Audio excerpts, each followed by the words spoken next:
Tonight on CFTK-TV News, Taylor Bachrach recently tabled a trade-related bill. More info came out on the Israel-Hamas war, and we look at a nightmarish cancer story. Northwest BC's only television news team. We are CFTK-TV News. Good evening, I'm Cal Maslin, and here's what's making news in the Northwest and beyond it. A public news release recently revealed that Skeena-Bulkley Valley MP and NDP transport critic Taylor Bachrach tabled private members Bill C-371. The bill is also known as the Rail Passenger Priority Act, and it would put priority on passenger trains whenever they share tracks with freight trains. Bachrach was said to have written this bill as part of a collaboration with passenger rail advocates. Bachrach's given reason for the creation of this bill is due to his belief that Canada is lagging behind in terms of how their passenger rail operates, and part of that is due to how passenger trains have had to give way to freight trains, resulting in those trains running behind schedule, according to him.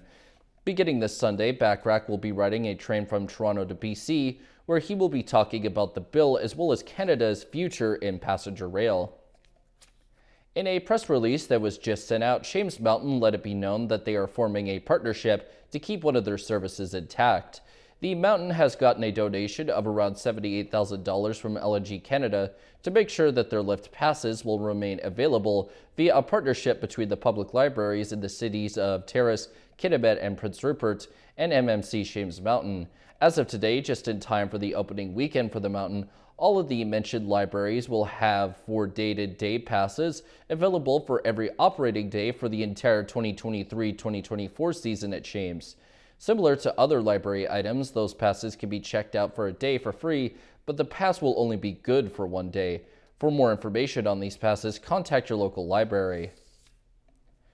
The operator of Northern BC's inner-city bus service between cities such as Prince George and Prince Rupert says disruptions may be coming after the union representing some employees voted down a tentative agreement. PW Transit Canada says residents may be negatively impacted by the disruption of its transit services, but the company believes it has taken every measure to avoid a strike. PW Transit says it did reach an essential service agreement with Unifor Local 114 to continue Handy Dart service for medical and critical needs customers. The company says it is not able to offer a timeline on when regular bus service offered by PW Transit will return. British Columbia's Chief Coroner Lisa Lapointe says she's a helpful person, but she is leaving her office frustrated and disappointed. The BC Coroner Service issued a public safety warning on Wednesday to anyone using substances purchased from the illicit market. Warning says the number of deaths due to drug toxicity has been increased above earlier indications when 189 deaths were reported in October. Lapointe says there are ad hoc announcements, but what's needed is a thoughtful, evidence-based, and data-driven plan for how to reduce the number of deaths in BC.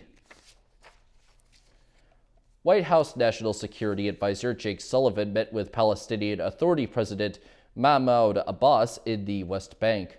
During the meeting, Abbas is reported to have told Sullivan that Israel's attack on Palestinian people, particularly in Gaza, must stop, and he called on the United States to intervene to make that happen.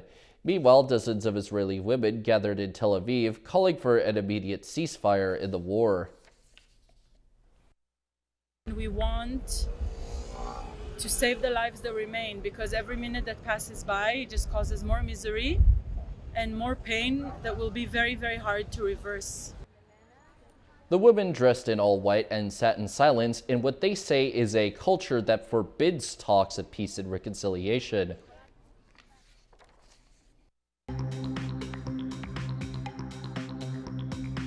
Coming up next, the family of a man who died via an overdose is speaking out. Welcome back. The family of a Richmond man who died 1 year ago from a toxic drug overdose is speaking out and campaigning to raise awareness on a devastating crisis. As CTV's Kevin Turak reports, the tragic anniversary comes as the province deals with a rising trend in overdose deaths. We went through everything with my brother, you know. Trevor Toblotny sits on a special bench in Minaru Park, dedicated to his younger brother, Curtis Toblotny, who died 1 year ago from a drug overdose. He passed away by himself in his bedroom playing the PlayStation.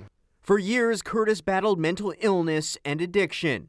Toblotny spent the day talking to anyone who would listen. Just even in passing, people stopping, oh, what's this? Oh, well, my son died of an overdose was one, and the other one was a friend's son died of an overdose. Like the overdose story is so common. And it's getting worse. The latest numbers from the BC Coroner's Office show around 7 people are dying every day. It is an awful situation our province faces. Premier David Eby says new ad campaigns and funding for treatment are in the works. We have $1 billion in the budget to expand our recovery system and a new approach in communicating with the public about the toxic drug crisis. We're going to keep working at it. They need to be informed on how to use it. Back in Richmond, Toblotny and family also hand out naloxone kits, pamphlets, while showing off their new ride, Curtis's old pride and joy, transformed, newly named Curtis's Dream. We could use it as a vehicle for conversation. You know, you come up and you're like, wow, this car is so neat. And then, yeah, well, it was my brother's. He died of a toxic drug overdose. And, you know, and by the way, there's some naloxone in the trunk. Take it, you know, this is how you use it. A symbol of hope on wheels, aiming to remove the stigma of drug use and addiction with the ultimate goal of saving lives. Curtis was a very, very kind person. He was an energetic person. He would drop everything to help somebody. When he passed away, I was like, okay, well, I got to take a little bit more of that because there's less of it in the world. Since 2016, it's believed the overdose crisis has taken the lives of more than 13,000 people province-wide. Kevin Chirac, CTV News, Richmond. Now to a cancer nightmare story involving a South Surrey woman. When she heard that she'd have to wait months for colon cancer treatment, she paid out of her own pocket for care in Bellingham.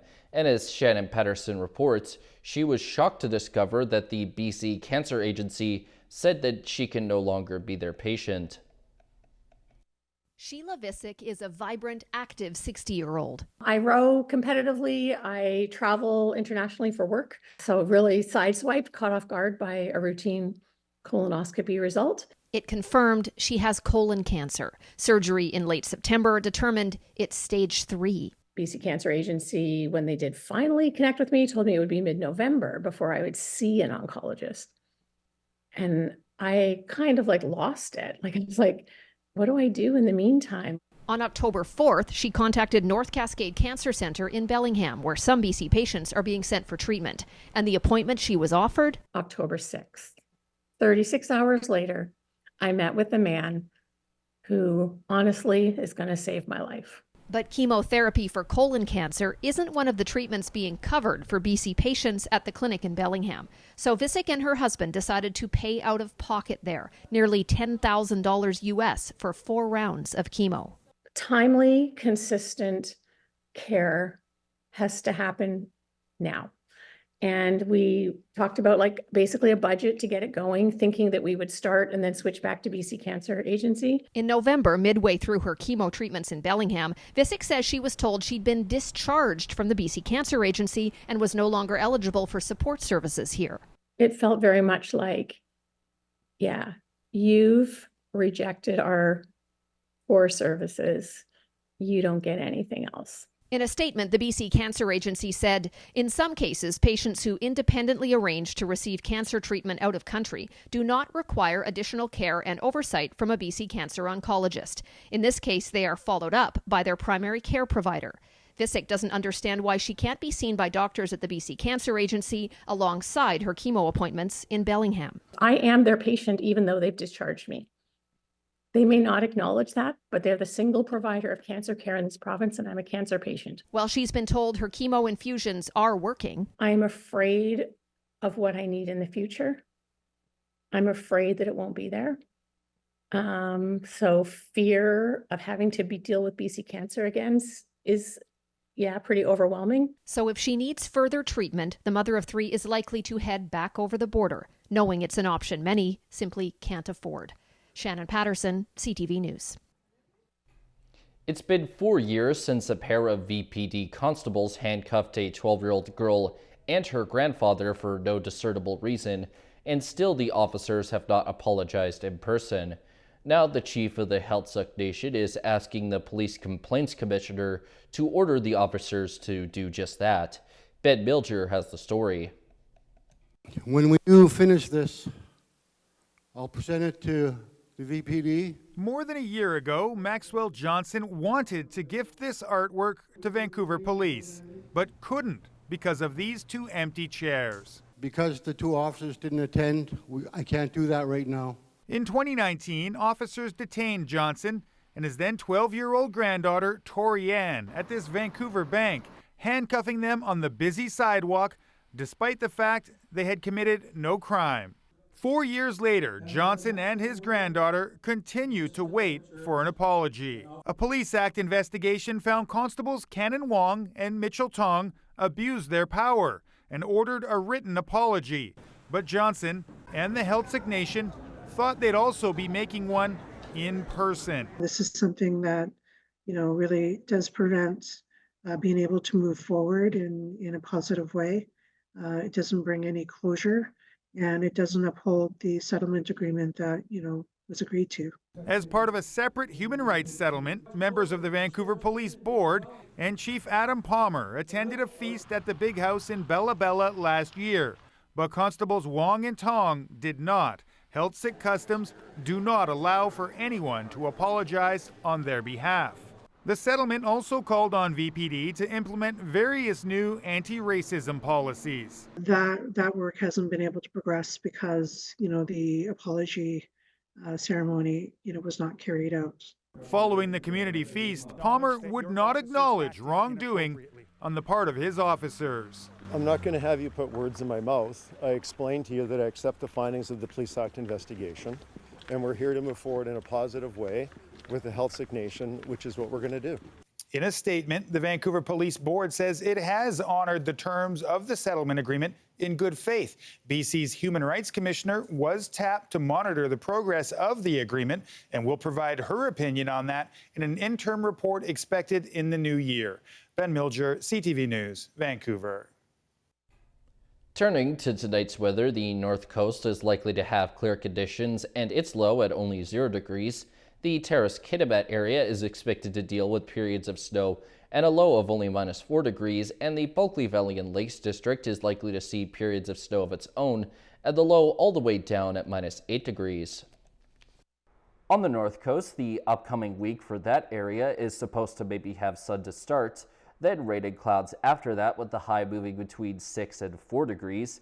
In the Terrace-Kitimat area, their week should see a slightly sunny start, but then transition to snow, flurries, and a high shifting from 0 to -3 degrees.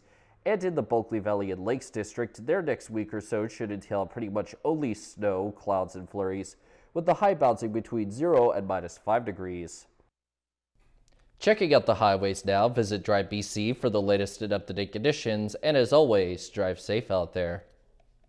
On Highway 16, there is slippery sections and geotechnical investigations sporadically throughout, so anticipate delays as you go. The Usk ferry is out of service and the cable car is in effect. Highway 35, 37, 37A, and 118 have some slippery sections as well, and some more slippery sections on the Nishka Highway and Telegraph Creek Road as well. Again, please drive according to the conditions and ensure that you have the proper winter tires mounted and torqued on your vehicle as required by the BC Highway Act. And this is what the roads were looking like this afternoon around the region from the view of the province's highway cams.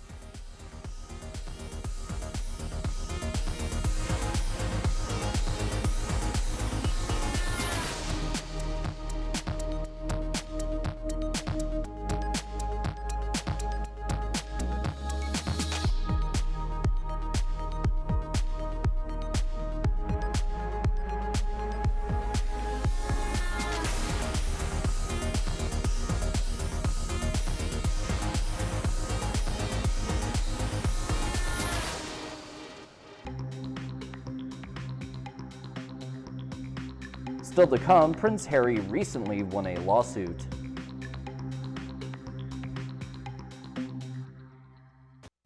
Welcome back. The holiday season has come to the legislature where a Christmas tree that graces the rotunda has sparked a lot of conversation this year. CTV's Rob Buffum has more. The decorations divine, the lights twinkling magically. Yet some have noticed the limbs on this year's Christmas tree at the BC Legislature are more sparse than past years. There's definitely a lot less branches. Some likening the 28-foot, 30-year-old western white pine to a classic Charlie Brown tree, poked fun at by some, beloved by many. Charlie Brown would have loved this Christmas tree. The tree was donated by the Fleming family, just like they have for the past 53 years. Joan Fleming's brother Mike started the tradition. He passed away in 2018. She's still running Saanich Christmas Tree Farm and continuing with the same spirit. Some people can't have Christmas trees in their house or their apartment, and he wanted them to be able to go to the legislature and see a beautiful tree. There's no doubt it's not as bushy a variety as past years, some saying it's befitting a belt-tightening budget. If the birds land in that tree, they're in trouble. Those are pretty skinny branches. But beauty, of course, is in the eye of the beholder, and plenty approve of how this one looks. Actually, it's kind of beautiful. I've never seen a real Christmas tree. A little sparser than years before, but I think that gives it more character, and I love how glittery it is. The character of this prodigious pine, something the House Speaker says caught his eye too. Come and enjoy, smell the tree, like it has its own character, and everybody in the building, we love it. The Flemings chose this one not only because of its appearance, but also because of what western white pines represent. It is a symbol of peace, and we couldn't need peace any more than we do right now in this world. So, while this year's tree might have fewer branches than some, it seems to make up for it in other ways. It's just that community spirit, the spirit of Christmas, that, we all look at it and enjoy. To the United Kingdom, where Prince Harry has recently won a phone hacking lawsuit against a major tabloid. ABC's Maggie Rulli reports. Prince Harry has won his major legal battle with Mirror Group newspapers. A judge ruling this morning that journalists hacked the prince's phone and has awarded him damages of close to $180,000. Today's ruling is vindicating and affirming. I've been told that slaying dragons will get you burned. But in light of today's victory and the importance of doing what is needed for a free and honest press, it is a worthwhile price to pay. Mr. Justice Fancourt agreed with Harry's argument that senior executives knew this was going on, saying directors turned a blind eye and positively concealed unlawful information gathering. The prince was suing the Mirror Group newspapers along with more than 100 other claimants, including the estate of the late George Michael, accusing the newspapers of illegally gathering information on them between 1991 and 2011 on an industrial scale. This morning, the judge ruled there had been extensive phone hacking by Mirror Group newspapers from 2006 to 2011. Harry, this was never about the money. This was about taking on the big newspaper groups in the UK, the big publishers of the tabloids. And now he's won against the Mirror Group newspaper. It will give him a spring in his step for all those other cases. Harry's team arguing the newspaper's behavior led to the breakdown of his relationship with then-girlfriend Chelsea Davy and caused him to suffer huge bouts of depression and paranoia. The prince testifying, quote, "Every single article has caused me distress," but failing to point out any specific examples. The Mirror Group newspapers have said the allegations are not supported by the evidence. And now we turn our attention to the stock markets. The Canadian dollar is up 23/10 of a cent. The price of gold is down $9.20. Oil is down 13 cents. Natural gas is up 10 cents. Aluminum is up $70. In Toronto, the TSX is down 249.65 points. The Venture Index is down 3.41.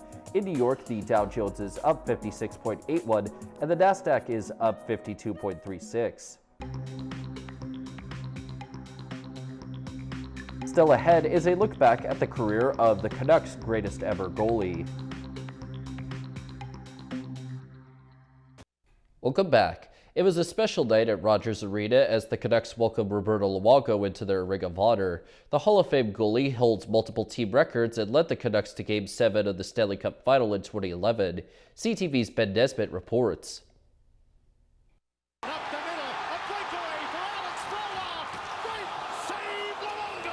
his breathtaking saves. There's a great save by Luongo. Followed by the roars of the Canucks faithful, a staple during his 8-season tenure in Vancouver. Now on Thursday night, Roberto Luongo will join some of the franchise's elite in the Ring of Honor. It was the most important stretch of my career. I think, it was when I was in my prime. We had a great team. We were in the playoffs. We made a run to the Cup. The Hall of Famer holds the team records for wins, shutouts, and goals against average, and was named the 12th captain in Canucks history. Perhaps his most cherished moment came not as a Canuck, but still in Rogers Arena, when he backstopped Canada to a gold medal at the 2010 Olympics. So much pressure, right, in that moment, given that it was the Olympics in Vancouver, Team Canada. I just felt like such a huge weight lifted off. It wasn't all sunshine and roses, however. A benching at the BC Place Winter Classic and open trade talks highlighted Luongo's rocky exit from the club. My contract sucks. But for fans, the decorated netminder still held in high regard. He ran into some bad luck towards the end there with how things played out with Tortorella and etc. But he's still well liked in town. He was such an outstanding goaltender to watch. For Luongo, the past is the past. It's the most beautiful city in the world, I think. Just getting here and living in this city for 8 years and being part of the community was great. Now the 8th member of the Ring of Honor, Roberto Luongo, officially ingrained in Canucks history. Ben Nesbitt, CTV News, Vancouver. The BC government will roll out $240,000 in rebates next year to replace about 470 wood stoves across BC with cleaner options. The Environment Ministry said this year people from First Nations community could get as much as $3,000 to upgrade to a heat pump. People who heat their homes with wood or solid fuels could get a rebate of up to $2,000 from Clean BC if they choose to switch to an electric pump. Environment Minister George Heyman says burning wood is one of the largest air pollution sources affecting BC, and increasing rebates can help people breathe cleaner home air. According to the government, BC renters and landlords are seeing faster and more efficient residential tenancy dispute resolutions due to recent government service improvements. Dispute resolution services at BC's residential tenancy branch substantially improved in several ways through last year, including a 48% reduction in all tenancy dispute hearings wait times, while dispute resolution application processing times take on average about 1.4 days compared to nearly 10 in November last year. The improved services are the result of approximately $15.6 million in additional funds, a 40% budget increase the province committed to the RTB December last year to speed up and strengthen residential tenancy dispute resolution. BC homeless advocates say the number of homeless dying is staggering. Advocate Stephen D'Souza with Our Place Society said they're shocked by the spike in deaths and his group feels the effects. The BC Coroner Service says over 600 people who were homeless died in the past 2 years. Most deaths were reportedly in Vancouver, Victoria, and Surrey, but deaths also occurred in Kamloops, Vernon, and Nanaimo. That's all of our news for now. From all of us here at CFTK-TV News, I'm Cale Maslin. Thanks for watching.